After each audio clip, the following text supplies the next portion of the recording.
Welcome to Rita's Kitchen. Today I've decided we're going to be making something tasty, appetizer-like. We're going to be doing seafood fried raviolis. But as you all know, first thing first in Rita's Kitchen, what must we do? Wash our hands. Alright, I'm back. Hands are clean. Let's get started with this easy, simple, but very tasty dish. I'm going to have a seat this week. I'm enjoying the seat here lately. So, what's going in these seafood fried raviolis? We're going to do a little bit of shrimp, small shrimp that is. We're going to do scallops, and I'm going to do some imitation lobster meat. So, with that, to bring your filling together cohesively, we're going to be using, for my seasonings, I went with a little crushed red pepper. And that's just to give it a little kick, a little lemon pepper. To bring a nice acidic flavor through that seafood, which is really good. We're going to do a little lemon juice. And also, I have took the pleasure of cutting up some lemon slices to put in my butter. Then we're going to be adding some garlic. What is seafood without garlic? We need our garlic. And this greenery here, this is actually going in the mix as well. This is dill. Dill is a herb.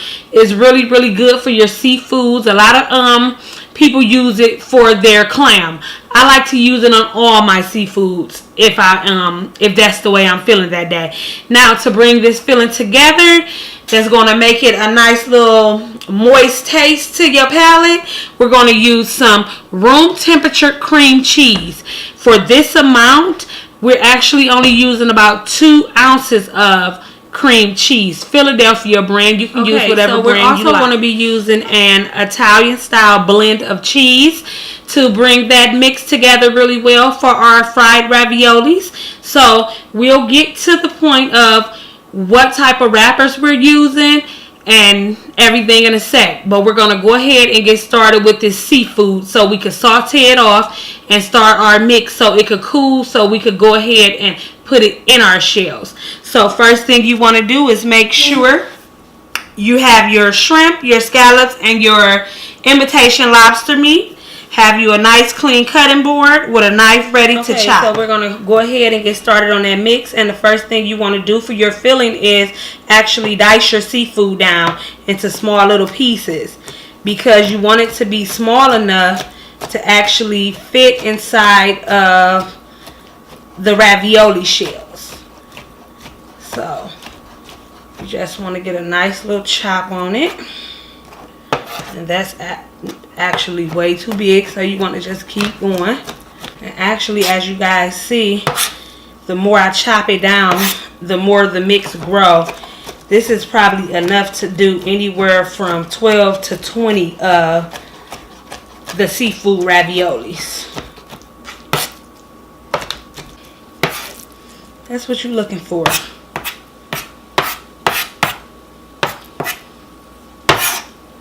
Again, you want it small enough to go in the shell. That's what you're looking for. So now, next thing we're going to do, I'm going to actually clean my hands off before touching my seasonings, because they're really nasty with seafood. We're going to go ahead and season it on the board. We're going to put us some lemon juice on there. You don't have to drown it out. That's being a little mannish. So just get enough on there. Okay, that's enough. I'm going to do a little bit of salt. Just be very light-handed with your salt, because it don't take much for seafood. And this is our lemon pepper. And then we're going to put some crushed peppers on there.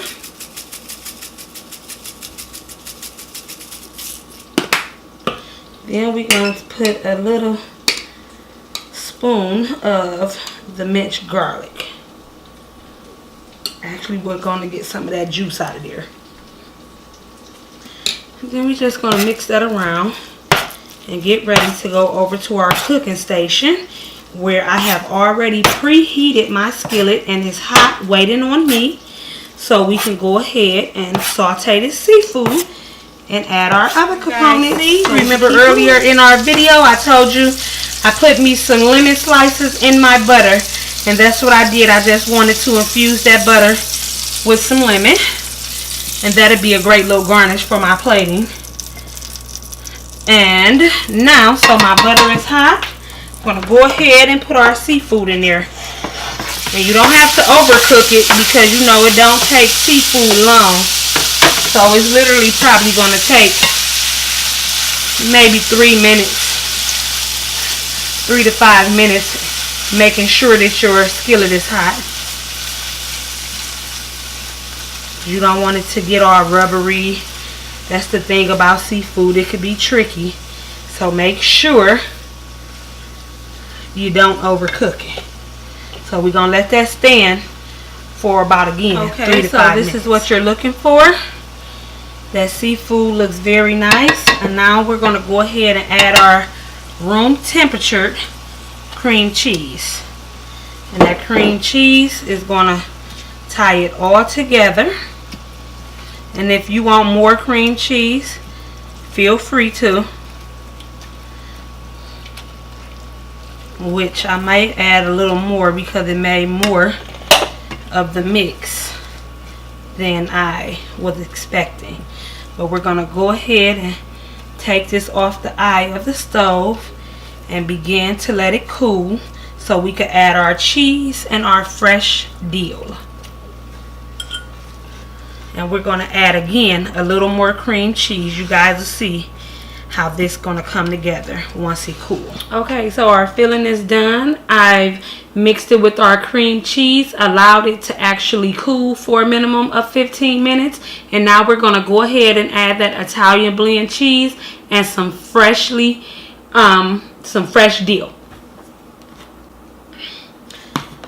So, you guys see how that's looking? You're going to just add, and you can add as much cheese as you want.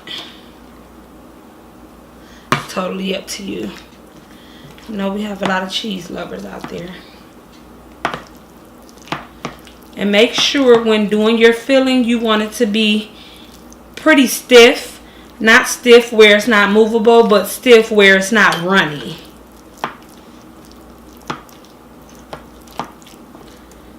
Okay, so we got that mixed up. I'm going to go over here to the cutting board and just chop down some fresh dill.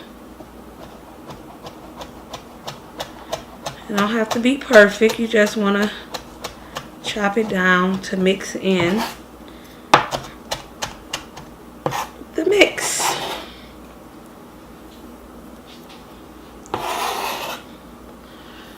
Okay, now we're going to go ahead and mix that up.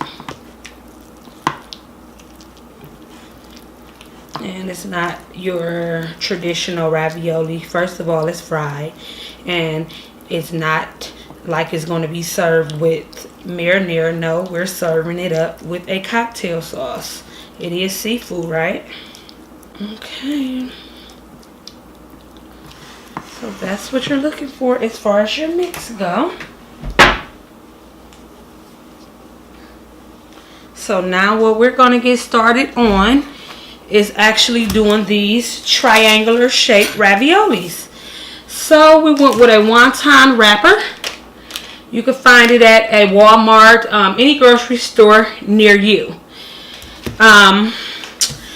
First, what we're going to do is take some out of this pack so we can get started.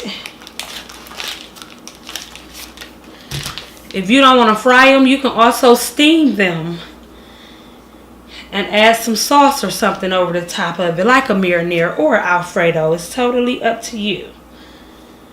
Okay, so we're going to peel them back. That's what you're looking for. And I'm going to show you how I want you guys finished product to look, because I did take the liberty of doing some beforehand, and this is the look of them.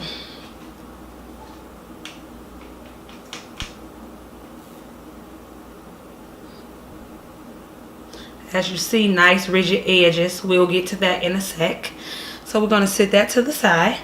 So now with this mix, get you a spoon.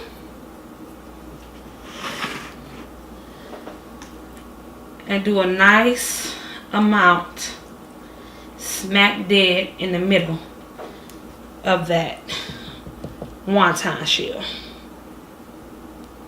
Then you want to turn it around diamond shape.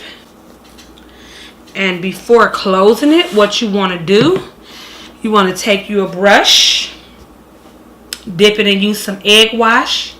It's nothing but an egg and a little water. Go around your edges. This is going to help it seal together. And you want to bring it over really well over the mix because you want to protect the filling. So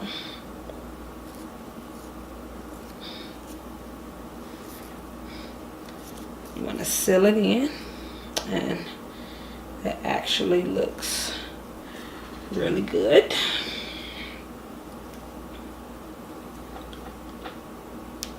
Okay, that's what you're looking for. Now we're going to just go around it again to do some double sealing. And you know what? Just do it before putting the mix in. That'll work too. Now you want to take your fork and you want to go from the edge and you just want to press down and just pull. Keep going. And pull.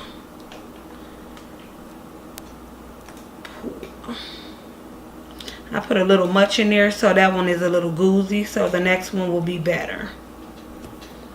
And you just want to keep going around it because it's going to help it stay into place.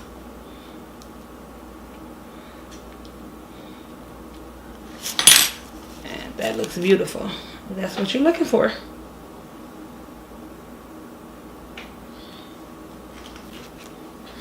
Now I'm going to do literally 2 more for you guys. So pay attention.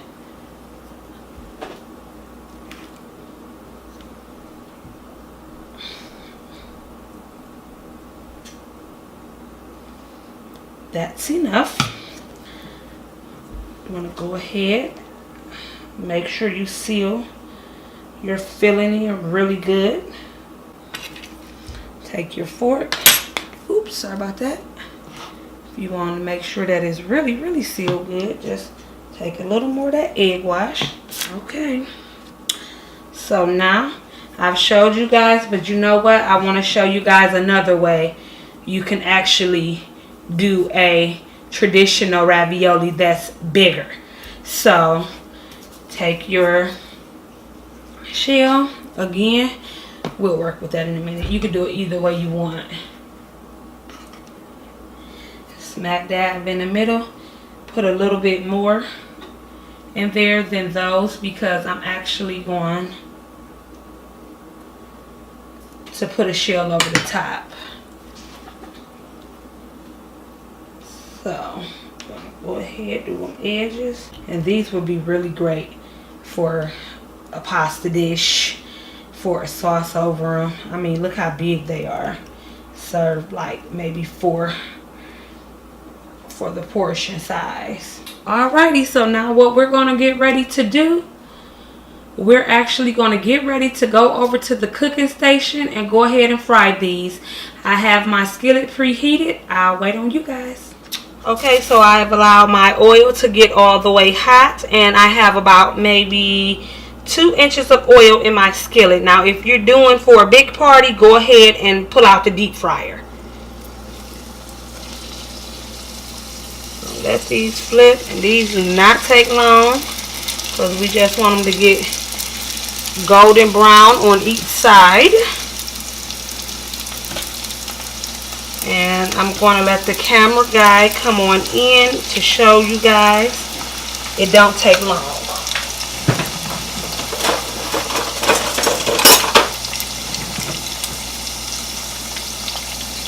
Got it? Now we're going to go ahead and flip. As you see, that was probably 30 seconds on one side. If your grease is nice, your oil is nice and hot, it's not going to take long at all.